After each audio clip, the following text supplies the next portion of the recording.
салом бинандагони азиз, имрӯз 20 сентябр аст ва ин ҳам барномаи хабариву таҳлили ахбори озодӣ. дар нашри навбатӣ мавзӯъҳои зеринро ба баррасӣ гирифтаем. кумитаи ҳолатҳои фавқулода бо ишора ба силсилаи таконҳои замин дар гирду атрофи шаҳри хорух бошандагонро ба оромӣ ва риояи қоидаҳои рафтор ҳангоми зилзила даъват кардааст. сабаби баланд рафтани нархи гӯшт чист? ҳанутону миёнравҳо, гаронии ғизои чорво ва ё афзоиши талабот? кунҷораш қимати ҳама чиз қимати гӯштам хел қиматш деса бо ҳамаи касалияи чие бо даим бора говам камай кун.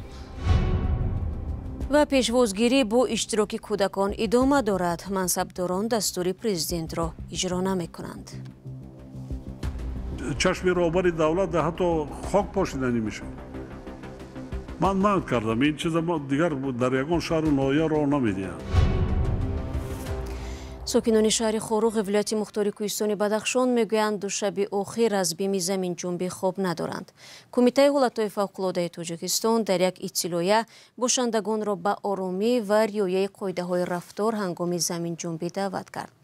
бино ба иттилои кумитаи ҳолатҳои фавқулодаи Тоҷикистон, таи 24 соати гузашта дар ҳудуди ин вилоят як силсила заминларзаи аз 3 то 4 дараҷаӣ ба қайд гирифта шуд. умеда Юсуфӣ, сухангӯи кумита, ба Радиои Озодӣ гуфт, аз ҷумла имрӯз низ дар байни соатҳои 6 то 10 субҳ замин дар ин қаламрав 5 дафъа такон хӯрдааст. маркази заминларза 290 километр ҷанубу шарқӣ аз шаҳри Душанбе ва 25 километр шимолу шарқӣ аз шаҳри Хоруғ буда, қувваи заминларза дар марказаш 3 ва дар шаҳри Хоруғ 2-3 дараҷаро ташкил додааст. кумита бо истинод ба маълумоти хадамоти геофизикии Тоҷикистон гуфтааст, ин пасларзаҳои заминҷунбии 27 августи имсол мебошад ки нисбатан сахт буд. ба қавли олимон, пасларзаҳо метавонанд аз 1 ҳафта то 2 моҳ давом кунанд. дар навбати худ кумитаи ҳолатҳои фавқулода таъкид намудааст, биноҳои баландошёнае ки дар шаҳри Хоруғ бунёд шуданд ба заминҷунбиҳои 8-9 дараҷаӣ тобовар мебошанд. дар ҳамин ҳол дар шаҳри Душанбе дар пайи як ҳодиса 3 кӯдаки хурдсол Басбигул, Зиёдулло ва Юсуф ҷон доданд. марги ин кӯдакон бар асари чапа шудани девори назди сохтмоне рух медиҳад ки мутааллиқ ба ширкати ДСК Тоҷикистон аст. корҳои сохтмонӣ дар маҳалли ҳодиса қатъ гардида чанде аз масъулону кормандони ширкати сохтмонӣ низ боздошт шуданд. ҷузъиёти ҳодиса дар гузориши Абдулғании Абдулваҳоб ва Алишер Зарифӣ.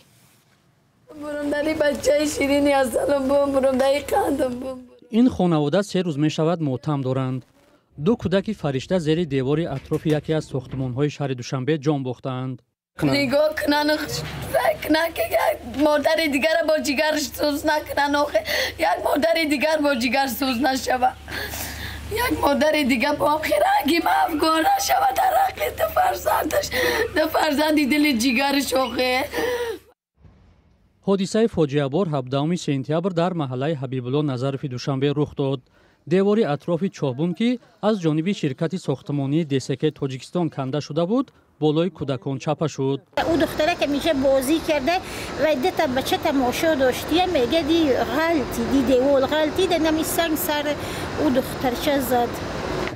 کودکانی ҷонбохта Басбигули 4 сола ва Зиёдуллои 10 сола аз як хонавода ва Юсуфи 9 сола аз хонаводаи дигар буданд ки дар биноҳои наздик ба маҳалли сохтмон зиндагӣ мекарданд.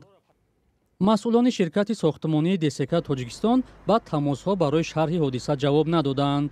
дар маҳалли сохтмон низ касе барои тавзеъи мавзӯъ ҳозир нашуд. танҳо як корманди сохтмон гуфт ки деворе ки чапа шудааст ба ширкати онҳо тааллуқ надорад. додар ки мошина фуртас мерам я плашатка нест, ҳама сабабгори ки я плашатка боша, ина 7 дом яхлан я плашатка боша гудак да ина никак бане гудака пас несера такси тез мерам я خب گران کامینکا کنم گران استادیوم کنم برای هر جای بازی گوداکو دو بازیچه بیارم اونم مقصد گوداکو نروم اون طرف. мақомоти додситонии ноҳияи Исмоили Сомонӣ гуфтанд ки дар робита ба ҳодиса парвандаи ҷиноӣ боз шуда чанде аз кормандони ширкат боздошт шуданд. айни замон тафтиши парванда идома дорад. дар гузашта нақзи меъёрҳои бехатарӣ дар сохтмон ва осеб дидани сокинон борҳо мавриди нигаронӣ қарор гирифтааст. тибқи иттилои кумитаи сохтмон ва меъморӣ дар нимсолаи аввали соли ҷорӣ дар натиҷаи санҷишҳо беш аз 4700 камбуд дар сохтмонҳои кишвар ошкор шудааст. شما برنامه اخباری رادیو آزادی را تماشا دارید. در 2 ماه اخیر قیمت گوشت در بازارهای تاجیکستان بالا رفته. نرخ 1 کیلوی آن از 90 تا 110 سومانی فروخته می شود.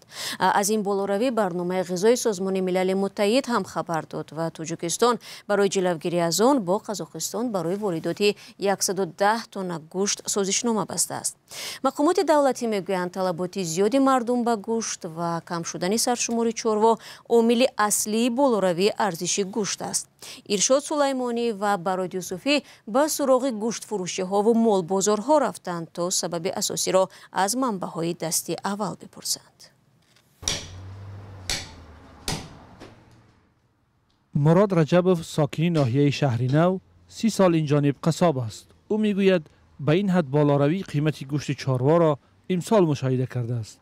در مدت بیشتر از 2 ماه ارزش محصولات میفروختش 10 سامانی بالا رفته است. این بازار با مال قیمت های برای میده. این قیمت گوشت چندی میغلطه و شما چندی میفروشید؟ خانیه 87 سومان خرید کوتره. شما چندی میفروشید؟ 90 فروشید. در بازارهای مال فروشی تصدیق میکنند که از عید قربان به بعد روند بالاروی نرخ چاروا آغاز شد.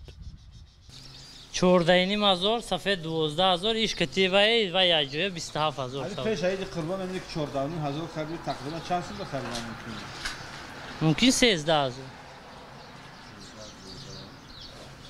روز تا روز قیمتش نیست قیمت. خیلی از 2-3 هفته مؤخره یا خیلی استودگی داجور. ده خونم میگن که مال کمچین شده برای اول قیمت. باید خیلی میگن گوشت قیمت شده مالم قیمت. هم گوشت که قیمت شد مالم قیمت دو. اگر هم بزرگ 10 تا دهخون باشه 20 دیگه خرید فروشه. اینطور پرس قیمت های میگه. انا کنجورش قیمت همه چیز قیمت هم گوشت هم خیلی قیمتش دیسه. با همه کسلیای چیه بود این برای گوام کمی کن. کیم برای همیه. کیلوش 80-75 هم خیلی میغلطه. چشتم ما. خود شما بیار چندی خریدین؟ ما هر خیلی خریدگیم 15-16 هم خیلی خریدگیم 1000 سوم مایداشو. حالا که موسم علف دروی غذای اصلی چاروا است نرخ آن نیز به طور قابل ملاحظه بالا رفته است. هم 25-24 کم نبوده. دوشقه علفی ارزون نبوده. علفی 20 سوم 15 سوم. این ورس توسیس مخیستگیه؟ در گوشت فروشی های دوشنبه نرخ 1 کیلو گوشت از 90 سامانی بالاست. در برخی بازارها به خاطر جلوگیری از باز هم بالا رفتن ارزش گوشت یارمارکه‌های همیشگی از حساب ذخایر دولتی تشکیل شده است. که یارمارکه اگین تو هم ذخیره میبرم اینجا بفروشیم 60 تعمیر میکنن رئیسو برای میفروشن نرخ بالا خیلی نرخ قبلا 60 های نرخ دیدم خیلی ارزون رکم من در 200 کیلو گوشت میرکه چند نقطه‌ای گوشت 5 کسکه هر کدامش 200 هر کس 200 کیلو 150 خیلی میره تو ابیت تمام میکنن میرن بچو. مقامات عامل اصلی بالاروی نرخ گوشت چاروا را به افزایش طلبات ربط میدهند. وجه چیزی که به همه معلومه که افزایش اولی هم زیاد شده است. طلبات اولی هم با گوشت خرید به حد بسیار شده گه. شما خودتون همه نقل میدونید که یکم وجه تمام آشخانه ها بسیار شده گه. همه در آشخانه ها رفته مرکه میگذارونن. مثال تا حتی که سحر نهاری شده آشخانه ها کردیستن. صرف نظر از پاسخهای ضد و نقیض منصبداران تاجیک در مورد سببهای بالا رفتن ارزش گوشت به نظر می رسد که مشکل نارسایی محصولات در کشور جدی است. تاجیکستان برای جلوگیری از بیشتر بالا رفتن نرخ و کمچینی گوشت در بازارها با قزاقستان برای وارد کردن 110 تن گوشت سازشنامه بسته است که 16 تن آن در ماه سپتامبر وارد شده است. چند پیشتر برنامه غذایی سازمان ملل متحد از بالا رفتن ارزش گوشت در بازارهای تاجیکستان نیز خبر داده بود. این نهاد بین المللی در گزارشش آورده که نرخ گوشت گاو در چند از بازارهای کشور در مقایسه با یک ماه گذشته 13 و یک سال پیش 27% افزایش یافته است. سلام، اگر خط و خبر می‌خواهید ما داریم. نوید بامدادی، سرخط خبرها، اخبار تاجیکستان و جهان، گزارش‌ها و تحلیل‌ها. چی می‌گذرد و چرا؟ دانستن فهمیدن است. ضمیمه یا اپ ما را بگیرید. ولی خبر گزارش رو از رادیو آزادی پیگیری کنید. پیشوازگیری منصبداران با جلب کودکان و جوانان در تاجیکستان با وجود آنکه رسما تنقید کرده می شود ادامه دارد. امام علی رحمان پرزیدنت تاجیکستان روز 1 سپتامبر در ملاقاتش با آموزگاران جلب خوانندگان بر راهپیمایی و پیشوازگیری منصبداران را سخت تنقید کرد. وی گفت که از جلب کودکان خود او نیز ناراضی است و دستور داد که دیگر این کار تکرار نشود. در 20 روز گذشته در سفرهای پرزیدنت به منطقه ها جلب کودکان به نظر نرسید، ولی در سفر آخر پرزیدنت دیده می شود که باز کودکان را به پیشواز و شیرخوانی نزد پرزیدنت آوردند. بابا جانی مهربان خوش آمده زمایت. روز 19 سپتامبر کودکان در دنقره پرزیدنت تاجیکستان امام علی رحمان را چنین پیشواز گرفتند. شیوه پیشوازی که روز 1 سپتامبر او سخت تنقید کرده بود. کودکان را میبرند در قد راه راست میبرند چگونه دارد بشود و چی میکند؟ چی ندیده است پرزیدنت خواننده را ندیده است، کودک ندیده است. ساعتهای دراز، شمال، خنک، برف، باران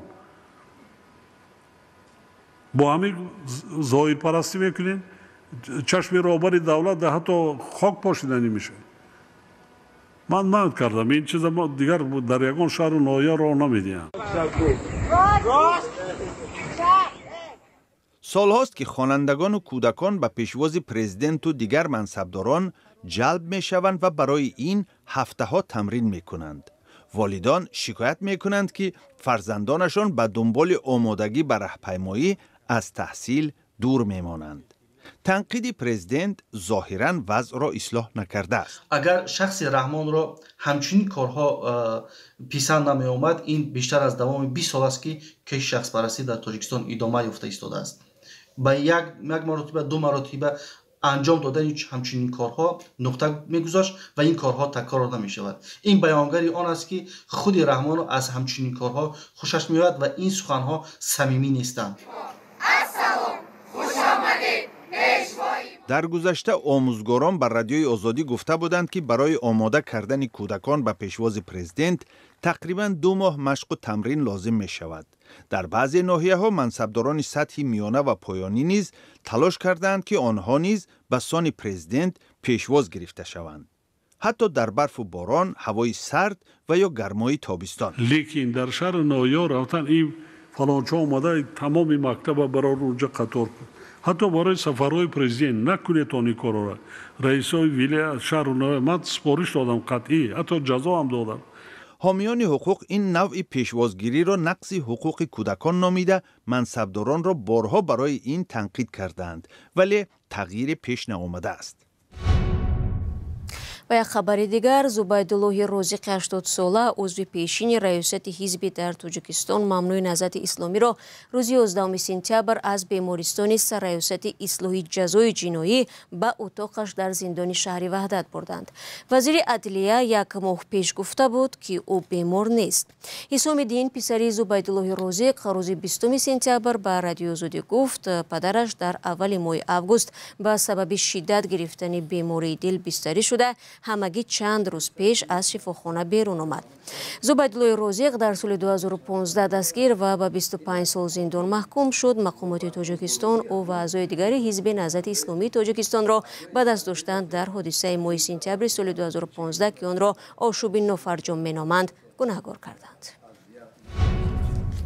دوستان عزیز، فرصتی که در اختیار داشتیم انجام یافت. تشکر که تا پایان برنامه ما را تماشا کردید. البته خبرهای از این بیشتر رو چون همیشه در وبسایت azadi.org و صفحه های رادیو آزادی در فیسبوک، اینستاگرام، ایکس و تلگرام، تیک تاک و یوتیوب دسترس کردن. می توانید استراحت خوب داشته باشید. تا خدا نگهبان هر یک شما باد.